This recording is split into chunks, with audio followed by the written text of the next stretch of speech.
much. Well, the violence has raised questions about how best to deal with rioting and disorder on our streets. I'm joined now from Lincoln. No, we've just spoken to Patrick Mercer. I'm now joined by Darcus-Howe, who is a writer and broadcaster, and we can speak to him now. And Marcus Dow is in Croydon. Marcus Dow, are you shocked by what you've seen there last night? No, not at all. I have been living in London for 50 years. There are so many different moods and moments. But what I was certain about, listening to my grandson and my son, is that something very, very serious was going to take place in this country. Our political leaders had no idea. The police had no idea. But if you looked at young blacks and young whites with a discerning eye and a careful hearing, they have been telling us, and we would not listen, that what is happening in this country to them is Mr. wrong. Howe, if I can just stop you, Mr. Howe, for a moment. You say you're not shocked. Does this mean that you condone what happened in your community last night? I condone, of course not. What I'm going to condone it for, what I'm concerned about more than anything else, there is a young man called Mark Duggan. He has parents, he has brothers, he has sisters, and few yards away from where he lives, a police officer blew his head off. Well, Mr. Howe, we have to... Let me finish. Mr. Howe, we have to wait for the official inquiry before we can say things like that. We don't know what happened to Mr. Duggan. We are going to wait for the police report on it.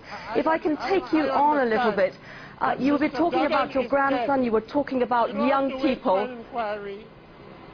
You were talking about your grandson, you were talking... They have been stopping and searching young blacks for no reason at all.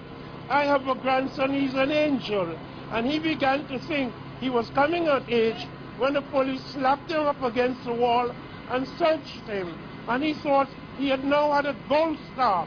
I asked him the other day, apropos of a sense that something was going seriously wrong in this country. I said, how many times have the police searched you? He said, Papa, I can't count. There's so many times. Mr. Howe, that may well have happened, and if you say it did, I am not to gainsay you, but that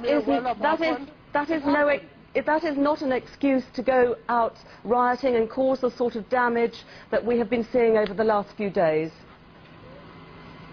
Where were you in 1981 in Brixton?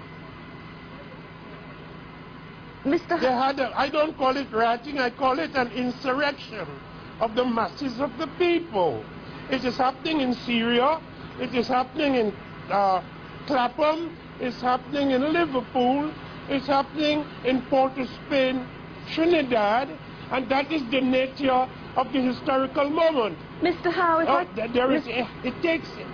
Mr. Howe, if I can just ask you, you are not a stranger to riots yourself, I understand, are you? You have taken part in them yourself. I have never taken part in a single riot. I've been on demonstrations that ended up in a conflict, and have some respect for an old West Indian Negro and stop accusing me of being a rioter. Because you won't tickle me to get abusive. You just sound idiotic. Have some respect. Dr. Howe, grandchildren. Thank you very much for joining us from Croydon. Darcus-Howe, their writer and broadcaster. Okay, well, there's been